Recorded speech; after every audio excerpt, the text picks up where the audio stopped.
Assalamualaikum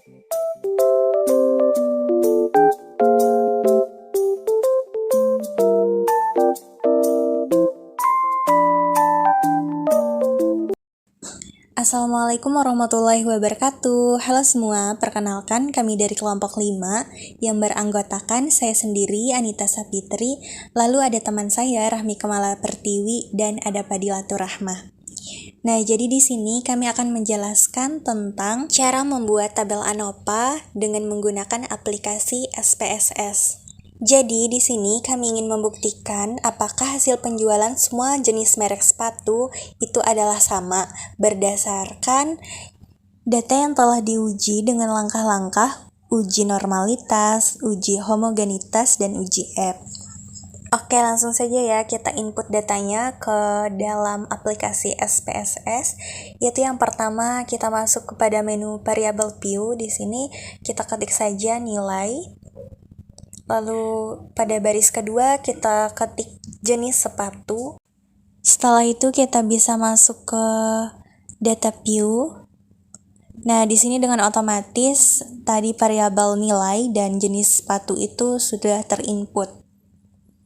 Lalu selanjutnya kita masukkan data berdasarkan soal. Oke, sambil memasukkan data ke kolom nilai, saya jelaskan terlebih dahulu untuk melakukan uji ANOPA satu arah menggunakan SPSS ini, maka kita harus melakukan 2 uji terlebih dahulu, yaitu yang pertama uji normalitas data, yang dimana datanya itu harus normal, dan kemudian kedua kita harus melakukan uji homogenitas varians, yang mana antar kelompok harus sama. Setelah melakukan 2 uji tersebut, barulah kita uji ANOPA satu arahnya. Begitu ya teman-teman. Nah, kalau inputan datanya udah selesai, kita bisa cek satu persatu lagi apakah datanya udah benar atau belum. Nah, lalu selanjutnya pada kolom jenis sepatu, itu kita kategorikan berdasarkan berapa jenis merek sepatu tersebut. Karena di soal ada 4 jenis merek sepatu, jadi kita kategorikan saja data-datanya berdasarkan soal tersebut, yaitu ada 4 jenis.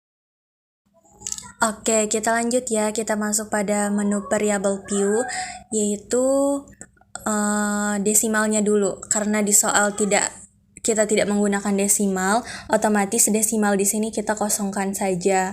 Nah, lanjut ke kolom value, di mana di sini kita bisa mengisi bahwa jenis sepatu itu labelnya apa saja dari kategori 1 sampai kategori 4. Seperti kategori 1 labelnya itu merek sepatunya Adidas dan seterusnya, seperti itu. Lalu kita lanjut pada kolom measure. Di sini karena nilai itu adalah jumlah, jadi kita menggunakan scale. Lalu jenis sepatu itu kita menggunakan nominal. Nah, pada kolom label kita bisa ketik jenis sepatu di situ. Mungkin langkah selanjutnya akan dijelaskan oleh teman saya, yaitu Rahmi Kamala Pertiwi. Saya Rahmi Kamala Pertiwi. Di sini saya akan menjelaskan bagaimana cara melakukan uji normalitas data.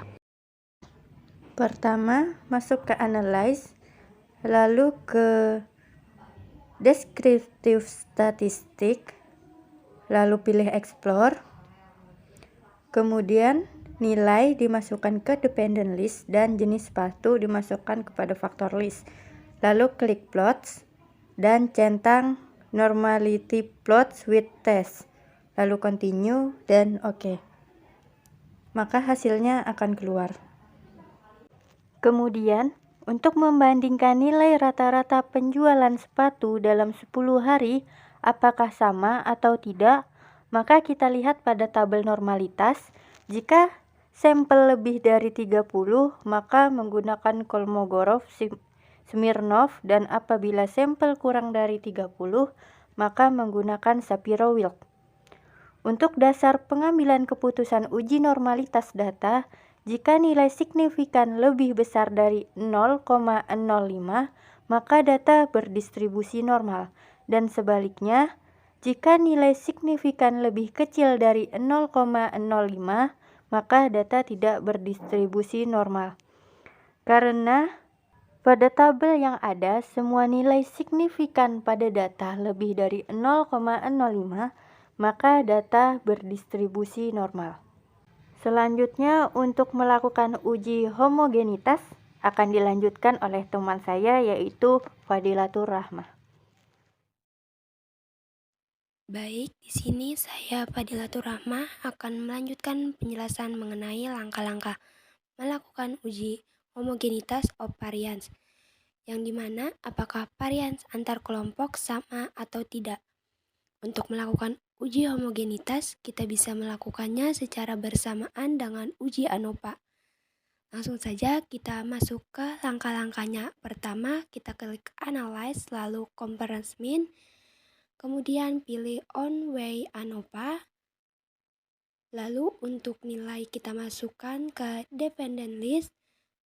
Dan untuk jenis sepatu kita masukkan ke dalam faktor.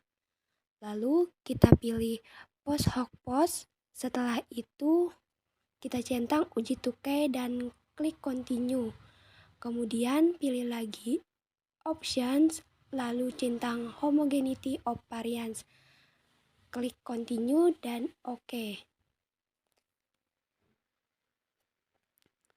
Untuk melihat hasilnya, kita bisa lihat di bagian bawah, yaitu pada Based on Trimmed Mean.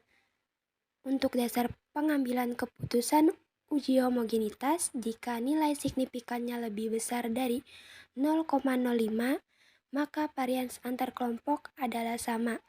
Dan sebaliknya, jika nilai signifikannya lebih kecil dari 0,05, maka varian antar kelompok adalah tidak sama.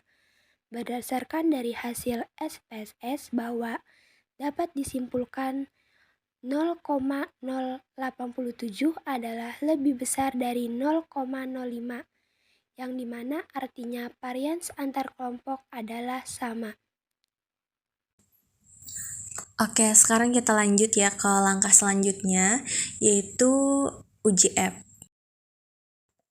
Nah, karena dua syarat telah terpenuhi, yang dimana tadi uji normalitas dan uji homogenitasnya sudah terpenuhi, maka selanjutnya kita akan melihat hasil uji ANOVA satu arah, yang mana bisa kita lihat pada tabel ANOVA. Nah, karena di sini kita menggunakan SPSS, maka yang kita lihat adalah tabel signifikannya, bukan tabel F, karena tabel F itu kita lihat ketika kita menghitungnya secara manual. Lalu, untuk pengambilan keputusan dalam ANOVA satu arah ini, kita hanya perlu melihat nilai signifikannya. Nah, karena di sini nilai signifikannya 0,009, yang artinya lebih kecil daripada F tabel, yaitu 0,05, maka keputusannya diterima H1, yang artinya rata-rata penjualan sepatu dari keempat merek sepatu tersebut selama 10 hari berbeda secara signifikan. Nah, jadi nilai penjualan sepatu dari keempat merek tersebut itu berbeda-beda ya teman-teman. Oke, mungkin sekian dulu ya penjelasan kami kali ini. Saya ucapkan Assalamualaikum warahmatullahi wabarakatuh.